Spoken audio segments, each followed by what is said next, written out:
of respect. Wow. Go ahead, Aparna.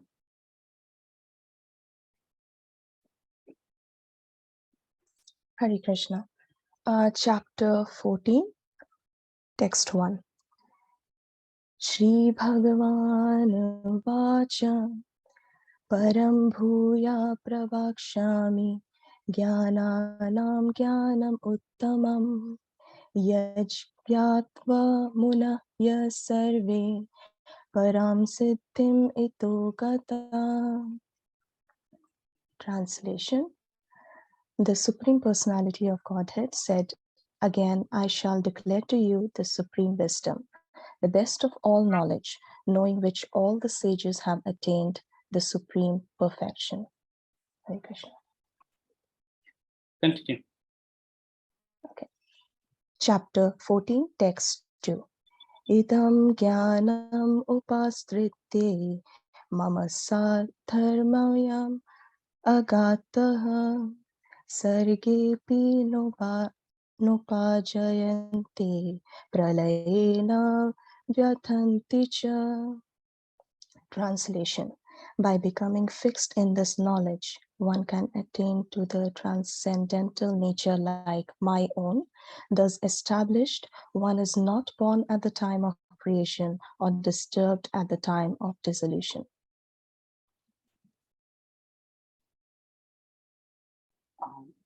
One more time, can you read the translation? Sure. Am I audible? Yeah. Okay. Translation. By becoming fixed in this knowledge, one can attain to the transcendental nature like my own. Thus established, one is not born at the time of creation or disturbed at the time of dissolution.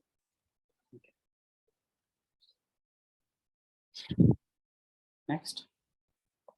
Chapter 14, Text 3. Mama yonir mahat brahma tasmin garbham dadatmeham sambhava sarva bhutanam tato bhavati bharata. Translation. The total material substance called Brahman is the source of birth, and it is that Brahman that I impregnate, making possible the births of all living beings, O son of Bharata. Continue.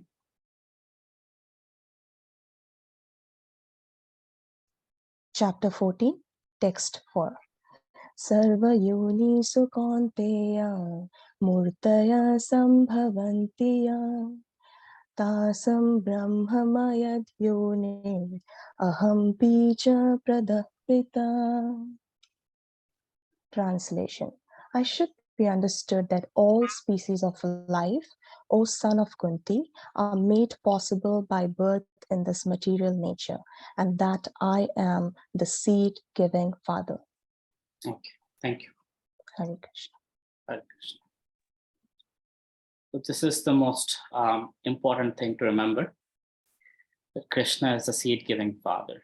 If you ever feel low, if you ever feel that life is difficult, what will happen to me? Am I good enough? Just remember, seed-giving father is Krishna. So our father is Krishna, and that means we are royalty. All right, so we'll go back to text 1. So Krishna is speaking, Shri Bhagavan Vacha. The Supreme Person of God had said, "Again, I shall declare to you the supreme wisdom, the best of all knowledge, knowing which all the sages have attained the supreme perfection." So every chapter Krishna says something like this, doesn't he? Like, I'll give you the most confidential knowledge, the best of knowledge, right? So what does that mean? Is it chapter 9 that is the best? Is it chapter 10 that is the best? Is it chapter 14 that is the best? How do we know? What are your thoughts?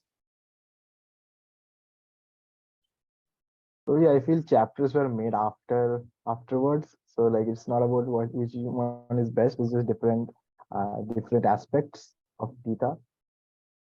It's just about that. So let's not say things like, I don't think, or I think, because our thoughts don't matter. Speculation has no place. So it's important that if we know something, we say that. If we don't know something, let's not say it. Okay, any other things, what are we, how do you understand it?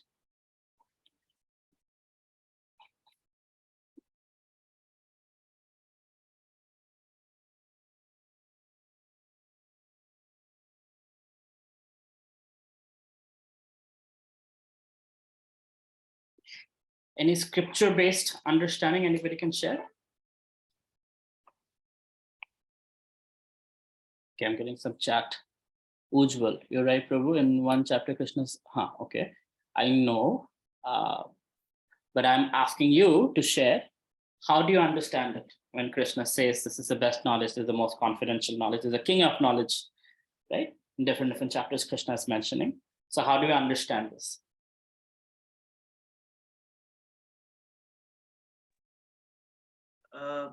Prabhuji, I could just feel that way, that Krishna is like, whenever he says that I'm telling you the confidential knowledge, ultimately he says that you should be like connecting to me, like connecting to Krishna. So he comes to that conclusion only. And out of all the Vedas, also we have to learn about him only. So I think that in different ways he's trying to get to the same thing, like in different chapters, in different ways. He's trying to bring us to the same point, that I'm the seed giving father. Okay, all right. And also, Prabhuji, Krishna yeah. says Bhakti Yoga is the best. So Bhakti Yoga means surrendering to Krishna. So he says himself. So yeah. Okay. So let's understand Bhagavad Gita is like a cake, right? You bite from here, you bite from there, you bite from here, everywhere it's sweet. So, and one of the aspects of spirituality is sweet, more sweet, sweetest, sweetest to the power infinity, there is no end to how it gets better. So as Krishna is helping Arjuna evolve his consciousness from one layer to another, at every layer, he's giving Arjun at that stage the best possible knowledge. And then he uplifts Arjun, then he gives even higher knowledge, even higher knowledge, even higher knowledge. So chapter 2, Krishna was focused on just helping Arjun understand the difference between body and soul. That you're not this body, you're spirit soul. This soul is made up of such and such things, body is made up of such and such things, mind is different, intelligence is different, that, right? Then Krishna goes into yoga, then he goes into jnana, then he goes into karma, different levels. And Krishna is giving at the end of every chapter, he's kind of describing like, oh, this is my opinion, or this is the best. Or the beginning of the chapter, I'm going to share something very amazing with you, right? So at every level, Krishna is evolving Arjun, and at that level, he's giving him what Arjun can absorb at the highest level. So over here, now we're in chapter 14. So here also, now that Arjun has seen Vishwarup form in chapter 11, Arjun has become humble. He has understanding of who Krishna is, right? So here Krishna is giving even more confidential knowledge, even more high. And it all ends at 1866. Not ends, but it concludes into 1866, where Krishna says, forget everything, just surrender to me. Sarva dharman parityajya mam ekam sharanam vraja. So I got to see Varadaraj Swami in Kanchipuram. I was very, very fortunate. And on his hand, where he's giving Abhay, it says Masuchaha from chapter 18, text 66. That don't worry. Krishna is saying, don't worry. So that's the ultimate confidential knowledge. That's surrender to Krishna. Right? Now, you can't ask a certain person who's not even spiritually inclined to surrender.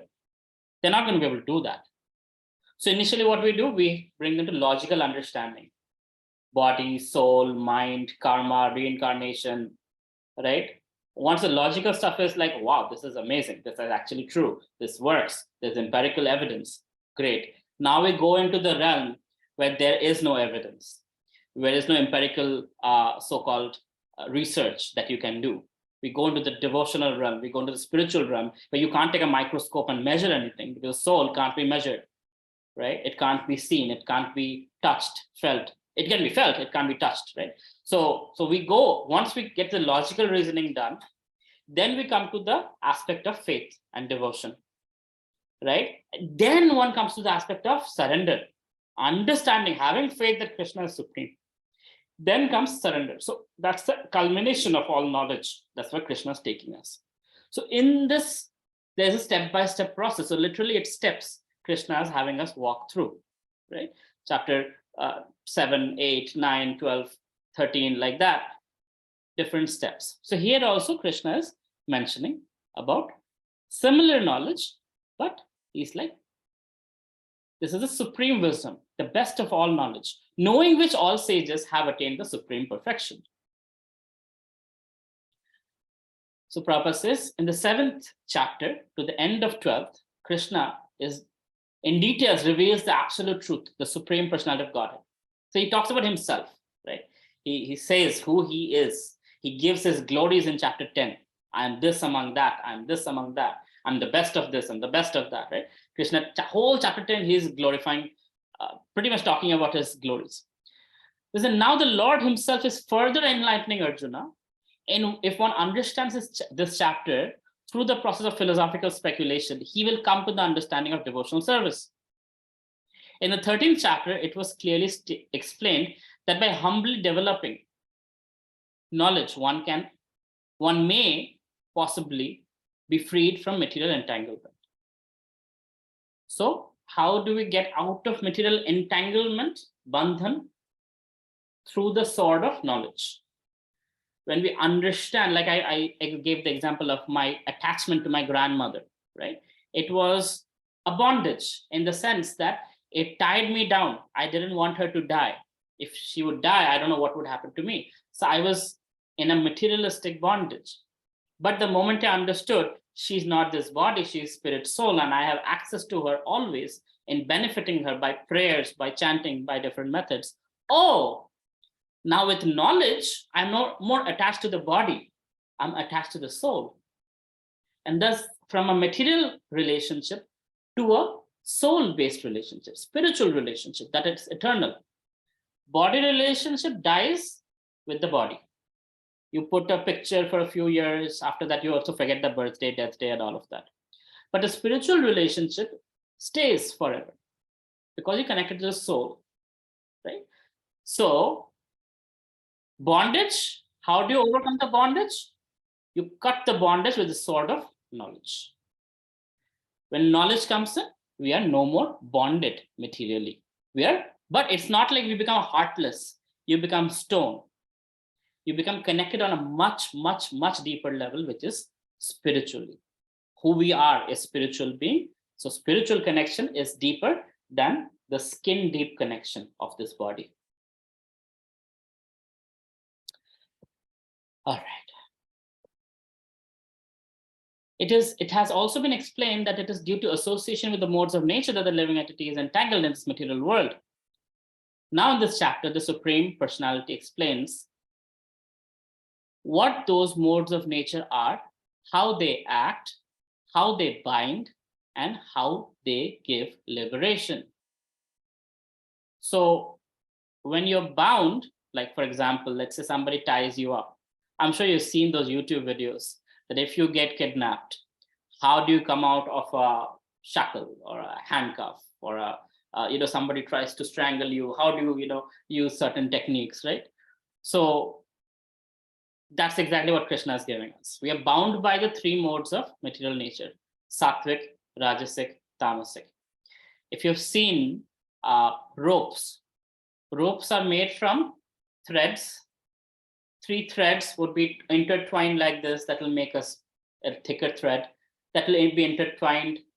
That will make a thicker. Then it becomes a rope. Then you take, again, if you wound it, it becomes even thicker rope. So like that, rope is made. So similarly, the 3 modes of material nature, they intertwine and they tie us up. But if we know the workings of how this material energy works, then we won't fall into that trap. We won't get into the trap of getting entangled. Or even if we are entangled, which we all are in whatever degree, we will be able to come out of it, because Krishna is giving us the secret key, how to get out of entanglement. Now, I have asked this question before, I'm going to ask it again. Why is material entanglement not something we desire? What is material entanglement? And why is it not desirable? Shivli, would you like to answer?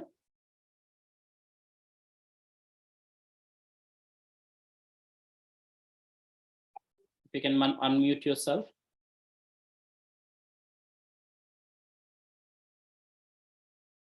Okay. And who's why? It is me, Prabhuji. Yogesh.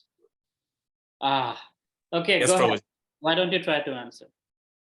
So material entanglement leads to karmic addition, right? So you take birth again and again, trying to nullify what is.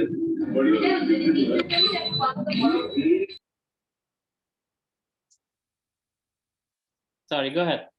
Yeah, so you'll be in an attempt to nullify, the good and bad karma, so which is almost equivalent to impossible.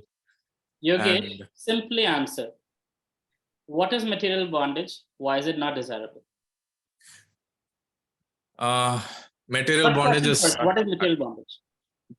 Material bondage is the attraction, or what do you say, to all the material things around us, which leads to suffering, and that's why it's not desirable. For example, the previous example that you had mentioned, right? Relationships with people, and then when the person is no more. I work at EA Sports. I love my job.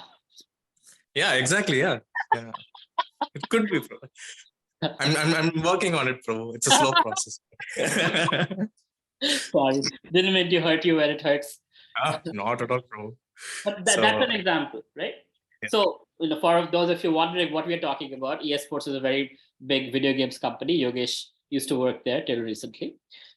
So, you get attached, like, oh, this is nice, it pays well, blah, blah, blah, blah, blah, blah. But then if there's a change, boom, suddenly it's like, whoa, I don't like this change, right? So bondage means we are bound by ropes to a certain thing, but nature of life is change happens. And when change happens, if you're bound by it, it hurts, because it's yanking us out of that bondage. And life does that. Anything we are bound with, it'll yank us out of that bondage. And then, that hurts, right? But if you're like water on lotus leaf, or if you've never seen a lotus leaf, water on a non-stick pan, then you don't get stuck to the surface tension. You're just bounce off from one place to another. Okay, this is my current situation. I'm making the most of it. And this is my new situation, and I will make the most of it, right? So unattached or unbondaged or unattached life is like that. We adapt, we move on very quickly. And bondage life is, but I liked it that way, but that was where I was comfortable. Oh, why did things change? But things do change. That's how it works. Okay. Anybody wants to ask any questions? Pradeep Prabhu? Or Yogesh? I think Yogesh unmuted yourself, right? Okay. Thanks, Prabhu. Yeah.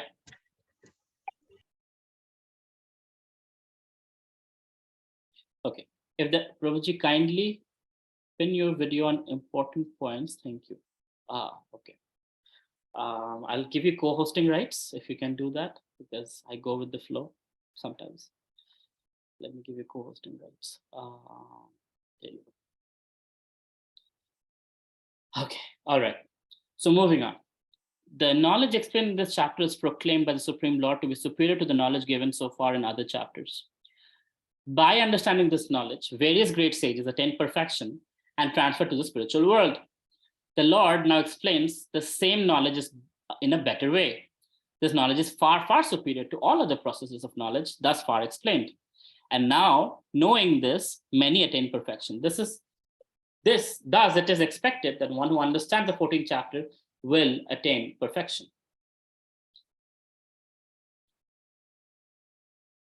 By becoming fixed in this knowledge, one can attain to the transcendental nature like my own. Thus established, one is not born at the time of creation or disturbed at the time of dissolution. So Krishna is helping us understand how important this message is, so we pay attention. So he's telling us the benefits of why this message is so important, this chapter is so important. The total material substance called Brahman is the source of birth, and it is that Brahman that I impregnate. So please understand, this is very important. Krishna is making a very clear distinction between Brahman and himself. It is that Brahman that I impregnate, making possible the births of all living beings, O son of Bharata. Because what happens is, Mayavadis and impartialists, they say Brahman is everything, Brahman is God, right? But Brahman is actually anything spiritual. Parabrahman is God. Krishna is Parabrahman. So Brahma Jyoti is not God. It is Krishna's bodily effulgence as given by Brahma Samhita, by Lord Brahma. So, by the way, Lord Brahma and Brahma are two different things, right? One is Lord Brahma, right? One is Brahma, or Brahmosmi, Aham Brahmasmi, etc., etc. That's a different, that's spiritual. So, we are spiritual beings. We are all Brahman. Aham Brahmasmi means I am spiritual. But there is only one Parabrahma, that is Krishna. And he's saying, I impregnate this Brahman, right? What does that mean?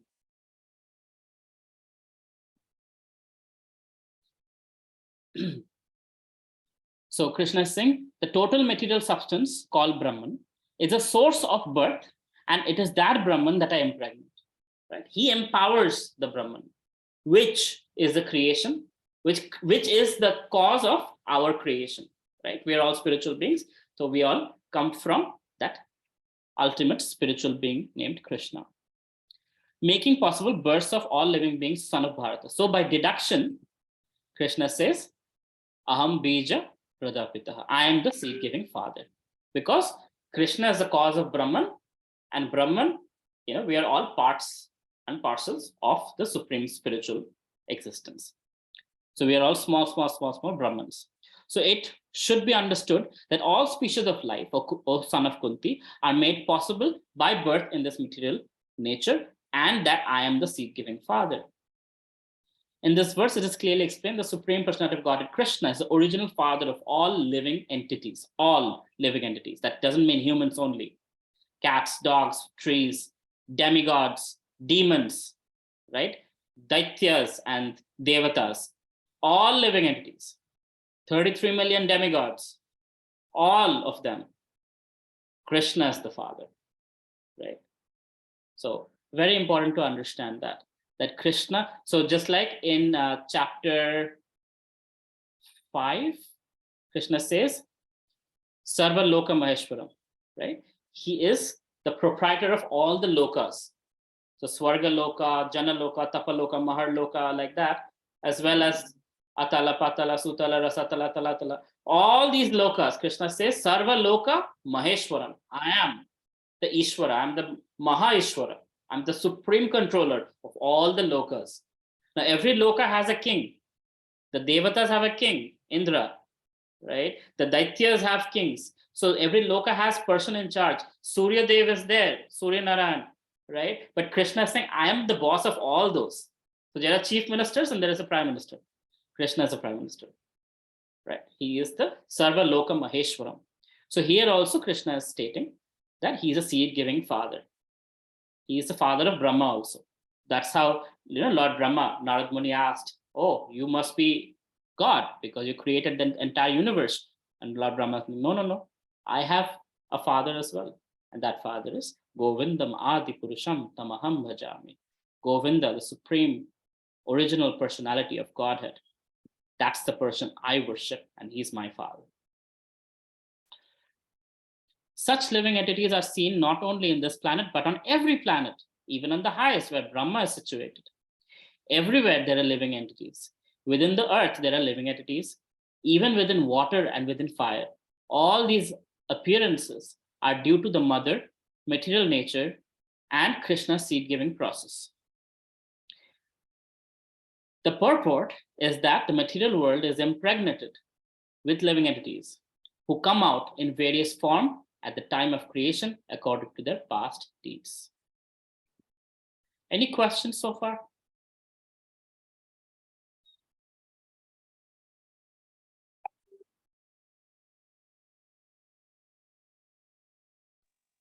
No, Prabhuji. Prabhuji, I have actually one question. Good. You So- said no, then you say yes. Yeah, go ahead. No, I was thinking about it, but I forgot. So when you say that, you would attain the same qualities as I have, right? So is this the exact same thing when you say that you become Krishnized? Exactly. Understood. Krishna-like qualities. See, that's how you fit into the spiritual world, no? If you're a opposite qualities of Krishna, we are envious, we are this and that, how would we fit in the spiritual world? So before coming to the spiritual world, Krishna trains us and makes us Krishnized. So we fit into the culture of spiritual world, where all these devotional principles, devotional qualities are second nature to everyone. All right. Understood, Prabhuji. So I wanted to quickly ask a question because today is a very special day. I want to pause here, chapter 14, text 4, and then move on to talking about Lord Nityananda, if that's okay with everyone. How many of you don't know who is Lord Nityananda? If you can just raise your hand virtually, if you don't know who is Lord Nityananda.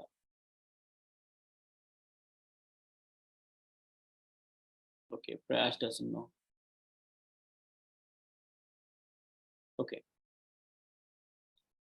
Anybody else? Okay, so, okay, Pradeep Prabhu doesn't know. All right, so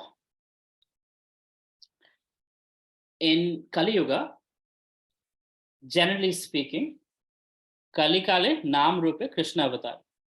In Kali Yuga, Krishna comes in the form of his holy name, but generally he doesn't come personally. In fact, no demigods also want to come in Kali Yuga because it's such a bad time, bad place to come. But once in 1,000 yoga cycles, one yoga cycle is Satya, Treta, Dwapar, Kali, 8.6 million years. Once in 1,000 yoga cycles, or once in the day of Brahma, Krishna comes personally as Sri Chaitanya Mahaprabhu. And we are fortunate to be born in such a yoga cycle when that happened 550 years ago, 50 something years ago, 550 something. So Chaitanya Mahaprabhu is Krishna himself. Rajendra Nandan Je Sachi Sutta Holushe. So Rajendra Nandan, Krishna, becomes Sachi Sutta. Balaram Hoilo Nitai.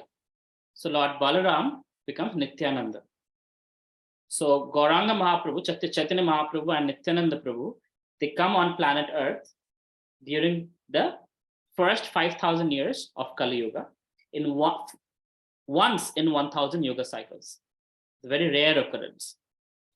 And at that time, the Kali Yuga is supposed to be golden for the first 10,000 years after their advent.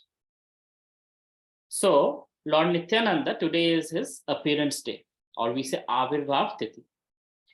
He is Lord Balaram himself. But the mood is very different. If you see Lord Balaram, as he comes as Lakshmana, he is very much subservient to Lord Ram. He doesn't look at Sita Devi's face. He just looks at her lotus feet. He is very, very, oriented to service. As Balaram, he's very much so oriented to service, but he is more like Krishna, I'll tell you what to do, in a mood of protection, more like the elder brother mentality. In Gaur Nitai, Leela also, Nityananda Prabhu is elder to Lord Chaitanya, Having said that, Nityananda Prabhu has a very different mood. He, although older to Lord Chaitanya, he is taking Lord Chaitanya's mission and making it his life and soul. So Lord Chaitanya tells him that please go and beg to everyone and tell them to chant the holy name of Krishna. In Kali Yuga, there is no other way, no other way, no other way. Kalau nasti eva, nasti eva, nasti eva. So Narad Muni states, Hare Nam, Hare Nama, Hare Nama eva kevalam, Kalau nasti eva, nasti eva, nasti eva gatiranata. So when in Sanskrit something is said 3 times, it is considered extremely important. So it is said 3 times that Hare Nam, Hare Nam, Hare Nam is everything in Kali Yuga. There's no other way, there's no other way, there's no other way of liberation. There's no other way, nothing. As a result, out of compassion for the Kali Yuga people, Chaitanya Mahaprabhu requests Nityananda Prabhu, please go and beg to them to chant the holy name. Whether they deserve it or not, give them your mercy and tell them to chant. Lord Nityananda takes that to heart and he goes door to door, begging everyone, please chant Krishna's name. Please chant Krishna's name. And Lord Nityananda, he is non-judgmental at its core. At his core, he is the most non-judgmental personality. So when he sees a Muslim, even then he doesn't care. He tells the Muslim Qazi, please chant the name of Krishna. And the Qazi is like, why are you making noise? It's like, please chant the name of Krishna at least once and I'll go away. Please chant the name of Krishna at least once, I'll go away. The Qazi says, okay, tomorrow morning I'll chant the name of Krishna. And Lord Nityananda says, yes, you chanted Krishna's holy name. Success, right? So that was the mood of Lord Nityananda. He would go door to door, begging people. Some people would thrash the door on his face. Some people would chant for him, etc. But Lord Nityananda said, this is not working very well, this begging door to door. So let's think of a better marketing strategy. So he decides, let's go for the worst of the worst and show the world what the holy name can do, what Lord Chaitanya's mercy can do. So he goes to the 2 brothers named Jagai and Madhai. They were rapists, murderers, looters, addicted to alcohol, all the various sins that one can ever do. These 2 brothers have done it. They have PhDs on it, right? They are the thugs that nobody wants to associate with. And Lord Nityananda decided, okay, we are going to, so he and Haridas Thakur was his assistant. Haridas Thakur was actually Lord Brahma reincarnated. So when Krishna comes, he doesn't come alone. He comes with his entire entourage. So like Lord Krishna, when he came, there's Balaram, there is, all the different cowherd boys, gopis, gopas, all of these personalities. So as Lord Chaitanya, when he comes, he again has all these entourage, right? He has Lalita Devi, he has Vishakha Devi, he has Radharani, he has Gadadhar Pandit, he has Narad Muni, he has Prahlad Maharaj. All these personalities have come down to planet Earth in Gaura Leela, where Lord Nityananda is actually Balaram. And even Kamsa is there, Chand Kazi, who's tried to stop the Sankirtan movement, he's there. And Hiranyakashipu and Hiranyaksha, they incarnate as Jagai and Madhai, right? So here they're acting like demons. So Lord Nityananda's braid, he's like, if they become devotees of Krishna, everybody will see the magic of what this is capable of, and everybody will chant the holy name. So if I can convert him, that'd be great. So he had his assistant, Haridas Thakur, Lord Brahma, and he's like, let's go to the bar. He's like, bar? To those people? No. Lord, just come with me. So he goes to Jagai and Madhai and says, please chant Krishna's holy name. And Jagai and Madhai had clay pots in their hands and they started chasing Lord Nityananda. They're going to beat him up. So Lord Nityananda runs away and comes back. And Haridas Thakur went to Lord Chaitanya and complains that this is a madman, please. I can't go with him every day. This is not happening. He's going to all these crazy people. We are going to get beaten up. I don't want to do this again. Lord Chaitanya smiles. So next day again, Lord Nityananda says, let's go to Jagai and Madhai. We will have to, take these brothers and make them devotees. And Haridas was like, bad idea. Like, doesn't matter. We'll go. So Nityananda Prabhu goes to the bar again. And this time Jagai Madhai comes. And one of them takes a clay pot of alcohol and hits Lord Nityananda in the head, and he starts bleeding. Chaitanya Mahaprabhu gets the intimation. Although sitting far away, he's Krishna. He gets the understanding Lord Nityananda has been hit. He immediately appears with his Sudarshan Chakra, swirling on top of his finger. He's about to kill Jagai and Madhai. And Lord Nityananda holds onto the lotus feet of Chaitanya Mahaprabhu and says, please, my dear Lord, not this incarnation. Every incarnation you kill. This incarnation you can't. Because in Kali Yuga, how many Jagai Madhais you will kill? Everybody is a sinful person born in Kali Yuga. This is your incarnation to kill the tendency in the heart with love. So kindly, my Lord, just put away your Sudarshan Chakra.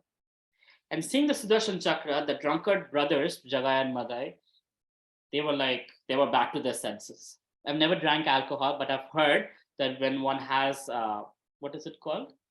Dizziness from alcohol, if there's a shock or some serious situation, apparently the dizziness goes away. So apparently that's what happened here. So Jagai and Madhai, they were like, whoa, Sudarshan Chakra, this is Krishna. What is happening? Who are we? What are we doing? So they fall flat at the feet of Lord Nityananda and Lord Chaitanya and beg for forgiveness. And Lord Chaitanya says, I don't want to forgive them. If they would commit offense to me, I would have no problem whatsoever. But they've committed offense to you, my brother, I will not forgive them. And Lord Nityananda pleaded. And then Lord Chaitanya said, since I can't say no to you, fine, I will absorb all their karma. So Lord Chaitanya temporarily becomes dark. He's called Gauranga because it's golden in complexion. But he absorbs all the karma of Jagai and Madhai, all the negative things. And he becomes dark in complexion for a few seconds. And then he says, now I've removed all your karma. And it's because of Lord Nityananda. And now that I've received his mercy, chant Hare Krishna Mahamantra 192 rounds every single day on the banks of Ganga. And when you see a Vaishnava, pay obeisances. And that's your service for the rest of your life. If you can be in this way as a Vaishnava, then you can continue. Or else, I'm going to make sure you pay for it. So they were like, absolutely, whatever you say. So from next day onwards, they were transformed.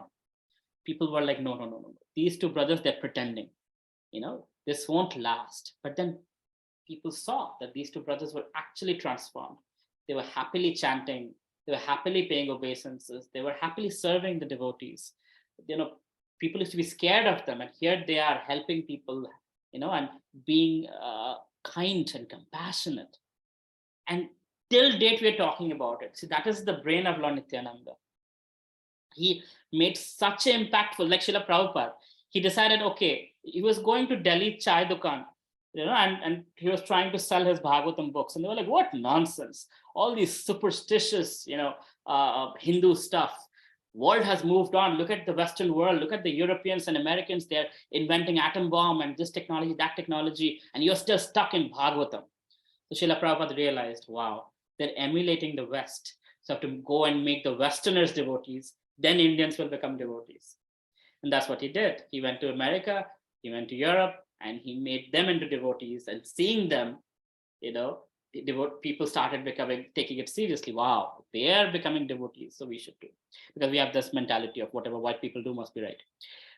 Anyway, that's so racist. Sorry, please don't share recordings like these to anyone. I'll be in trouble. Okay, so Lord Nityananda, right? So that's one aspect. Then Lord Nityananda, the name Nityananda means one who's eternally happy. Or another way of looking at it, one who's always giving happiness to others. So if you look at it, those who were direct disciples of Sri Chaitanya Mahaprabhu, Mahaprabhu was very strict with them. But those who were disciples of Nityananda Prabhu, Mahaprabhu was very lenient with them. Because Krishna says that one who thinks he's my devotee is not my devotee. One is my devotee's devotee is my devotee. So we say Dasa Dasanu Das. I'm the servant of the servant of the servant of the Supreme Lord. Right? The more down we are, the more closer to the Supreme we are. So those who are directly serving Lord Chaitanya, they had to face a lot of strictness. But those who are under Lord Nityananda, even if they made mistakes, Lord Chaitanya would look the other way, like this, right? Oh, they are Lord Nityanandas. Okay, no problem. So I shared my personal hack of Krishna consciousness because I'm a very insincere devotee. So because I make a lot of mistakes, I always tell Krishna, I'm a servant of Lord Nityananda. Please be kind upon me. Please give me a little extra compassion, because I can't be following, strictness in such adhere to strict rules and regulations. But my only hope is that Lord Nityananda is giving me shelter. So if you so desire, please accept me as a servant of Lord Nityananda. Because Lord Nityananda is unlimitedly merciful. He doesn't see any faults. He doesn't see judgments. He just, it's okay. Come with me. That's his nature. So that's how it works. Just like Krishna, he says, surrender unto me. Radharani is like, oh, look at him. He's paying obeisance. Krishna's like, no, he's picking up his wallet. No, he's paying obeisance. He's lying in a dham. No, he's paying obeisances. Give him your mercy. Right? So Krishna's devotees are actually, apparently, more merciful than Krishna. And Krishna is bound by his devotees. So he can't say no when his devotees make a recommendation letter. So Lord Nityananda is our recommender. He's telling, it's okay, he has some mistakes, he has some faults, but kindly, my recommendation, take this Jaga and Mother and give him your mercy. Make him the best of your devotees. So it's fine. Krishna can't say no to Lord Nityananda. He can't say no to Lord Balaram, right? Balaram is his elder brother. Whatever he says, Krishna does.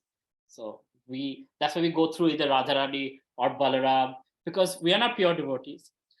We have our mistakes and faults, but when we go through recommendation, Krishna has to accept it. He has no other way, because he's bound by love. That's how Krishna's nature is, right? So today's Lord Nityananda's appearance day. I request you that you chant nicely and you pray to the Lord Nityananda, whatever your heart's desire is, material, spiritual, Lord Nityananda doesn't judge. And he will make sure the message reaches Krishna very nicely. It's very dear to the Supreme Lord. He's actually, Lord Balaram, he's actually, his mood is so strong that all the different rasas he's serving in different capacities. In Madhurya Rasa, he's Ananga Manjari. In, like conjugal rasa, he's Ananga Manjari. In friendship rasa, he's Sudama, Sridham, I think, or as Balaram as well. In parental affection, where he is there, Lord Balaram is there. So that's the mood. He's always serving. Even if you see the different expansions of the Lord, like I was looking at Varadaraj Swami and I was praying to him, like, oh, this is Balaram's expansion, right? Because Krishna expands to Balaram, Balaram expands to Narayan forms, different Narayan forms. So that's who Lord Nityananda is.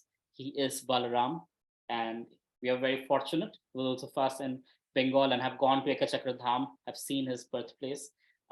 We have such close access to the dearest Supreme Personality of Godhead. So Balaram and Krishna, both are Supreme Personality of Godhead. It's not like, one is, one isn't. Like Radharani is also God, Krishna is also God, Balaram is also God, Narayan is also God. It's Vishnu Tattva, right? It's a Tattva, it's a God Tattva. So there's different forms of God. It's not demigods. Demigods are devatas. So Surya, Chandra, Indra, Varuna, Ganesha, all of these personalities are in this universe. They are universal controllers. But in creation, there is the controller is God in his various forms. Rama, Narsimha, Varaha, Kurma, Matsya, like that. All coming from the original person, Krishna. But first expansion is Balaram. From Balaram, all the other avatars are expanding, right? But they're the same. Lord Ram is not different from Krishna. Balaram is not different from Krishna. Like Lord Narayan is not different from Krishna. But at the same time, there is an original personality. Original, how is God in his home? Originally, how is he? He is Krishna. Playing, he's playful. He's not the kind who's like strict and giving orders and doing this and killing demons and all that. He just loves to play the flute, play with the cows, be with Radharani, steal butter. That's his nature. That's the original nature of God. But for duties and everything else, he is Narayan, he is Pradyumna, Aniruddha, he is Narsingha, tearing open Hiranyakashipu. He's Varahadev. Yesterday only Varaha Dwadasi was there. He's helping restore planet Earth back to its orbit. Before even we knew Earth has an orbit, before even modern science knew Earth was round, Varahadev already took care of all of that, right? So the point is, our Vedic system is very scientific, and all these avatars come from Balaram, and that Balaram is Lord Nityananda, and today is his appearance day. And Lord Nityananda, Lord Chaitanya appears only once in 1000 yoga cycles. And why is it special? Because in this particular yoga cycle, Kali Yuga's effect is withheld for 10,000 years, right? It's there, but not as strong as it generally is, because of their presence and because they gift the holy name. And through the holy name, Hare Krishna, Krishna Krishna, Hare Hare, Hare Ram, Ram Ram, Hare Hare. Through the holy name, we are protected, shielded from the effects of Kali Yuga. What are the effects of Kali Yuga? Bondage. You're bound to everything material. What are the effects? Quarrel. Because anybody tries to take us away from that bond, we quarrel with them. Short lifespan, short memory, short intelligence, less inclination towards spirituality. That means less compassion, less kindness, less everything that is good, and more of everything that comes from lust and bondage. So that is what's happening in Kali Yuga. But when one chants the holy name, one is more spiritually inclined, thereby more kind, more compassionate, more loving towards all living beings, because one is loving God. Okay, I'll pause and see. We have 7 minutes left. If there are any questions, any realizations, anybody wants to share? Or if Prabhuji, I had a question. Yes, go ahead. So you said about Hiranyakashipu, Hiranyaksha, and then there is Ravana, Kumbhakarna, and there is Jagai Madhai. Are they the same personalities in different yugs? In different yugs? Yeah. So he was Kalanemi and Kumbhakarna, I think, during Lord Ramachandra's time. Oh no, Kalanemi, he was in Lord Krishna's time. Kalanemi and Kamsa. Kumbhakarna and somebody else. Ravana and Kumbhakarna. Ravana and Kumbhakarna during Lord Rama's time. Satyuga, there were Hiranyakashipu, Hiranyaksha, and Kali Yuga, Jagai and Madhai. But they're actually Jaya and Vijay, the devotees of the Lord. But they come, villains also have a very important role to play in Lord's pastime. So it becomes much more spicy. So, They always get killed, Prabhuji. huh? They always get killed. They get killed and they get blasted, they get all the negative stuff, so that Krishna gets more glorified. That's a great service. But please don't aim to be demons. That's not our ambition. Let's not get there. Okay, any other questions?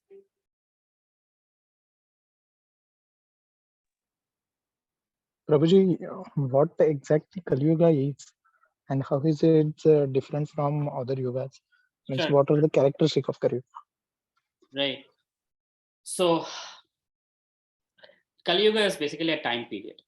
Just like there is time period in the day, there is morning, there is afternoon, and then there is night. So similarly, Kali Yuga is like the night of the yugas, where it is the shortest yuga, only 432,000 years. And it also has all the negative qualities. Kalir dosha nidhe rajan asti eko mahanguna. So Kali Yuga is an ocean of negative things. So number one is people's heights are short. Number two is people's age is less. So in Kali Yuga, we live only 100 years, hardly. In the Yuga before, in Dwapar Yuga, it's 1,000 years. Before that, 10,000 years. So when you hear Lord Ramachandra ruled for 11,000 years, now we understand why, because lifespan used to be higher back then. So lifespan decreases, memory decreases, good qualities decrease. So this is the time of basically Tamaguna. And what kind of people are born during this time? Who couldn't make it in Sattvaguna, in Satya Yuga, who couldn't make it in Treta Yuga, who couldn't make it in Dwapar Yuga, they came to Kali Yuga. Rejects, like waiting list. But there is hope. Kalir dosha nidhe rajan asti eko mahan guna kirtana eva krishnasya mukta sanga param gati. Kalir dosha nidhe rajan. Kalir dosha in Kali Yuga, dosha, faults, is like an ocean. But eko mahan guna, there's one great quality in Kali Yuga. What is that? Kirtana eva krishnasya. Krishna's kirtan in Kali Yuga. Kirtana eva krishnasya mukta sanga. It liberates one from all the negative things and gives them param gati, the highest place. So I will tell you, we are actually fortunate to be born in Kali Yuga. Here is why. I was doing a little analysis. If you look at Dhruva Maharaj, it took him with the shortcut and everything 6 months of tapasya. What kind of tapasya we can't even imagine. He was standing on one leg, eating once a month, then he was breathing once a month. He was going like crazy levels of tapasya. Finally, he got to see the Lord face to face. 6 months of extreme tapasya, we can't even imagine. For us, we just chant Hare Krishna and we see the Lord face to face. Right? So Kali Yuga gets much easier. We don't have to be sannyasis. We don't have to be brahmacharis. We can have children. We can have a normal life. We can have a job. We can do everything we are doing. Just include Krishna in the picture and do things in a Krishna conscious way, in a spiritual way. And that thereby we have a spiritual life. So Kali Yuga is actually, it's because it's meant for us who have less memory, less abilities, less lifespan. We can't do tapasya for 10,000 years like Hiranyakashipu was doing, right? So we can't even do demoniac things very well. So what's the hope for us? So we have been given the most sublime, the most easiest method, chant Hare Krishna and be happy. So that's Kali Yuga. Ocean of faults, but there is one very powerful thing that even demigods want to take birth during this period. So demigods don't come during Kali Yuga. But during Chaitanya Mahaprabhu's Kali Yuga, demigods come because they also want liberation. They can't get liberation from Swargalok. They have to come back to human life. And if they come during this time frame, then they get to chant Hare Krishna and get liberation. So even demigods are born during this period in Kali Yuga to chant the holy name and go home, go back to God. Roja had a Although question. we are the rejected ones, but we are the most fortunate ones as well. Yeah, exactly. And that's the nature of Lord Chaitanya and Lord Nityananda. Their eyes don't go towards the great brahmanas, great sages, great mantra reciters. They see who's struggling and still wanting to chant or still wanting God.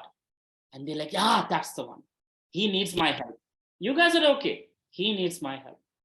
I was appreciating that about Varadaraj Swami as I was there in his temple. The person who was fanning the Lord, he used to talk to the Lord. The Lord would talk back to him. And all the Kanchipurna people would come to him, ask questions, and he would ask the Lord and give them the answers. And one day, he asked the Lord, will I get liberation? You're giving liberation to so many people. You're telling them how long, how many births it will take. What about me? And Lord Varadaraj responded to him, he's like, you're fanning me. Why do you want liberation? He's like, what do you mean? He said, you are right here with me. How can you get liberation? You have to serve the devotees to get liberation. Oh, he drops the fan right there and goes away. And he goes and finds some devotee of the Lord, starts serving that person for 6 months.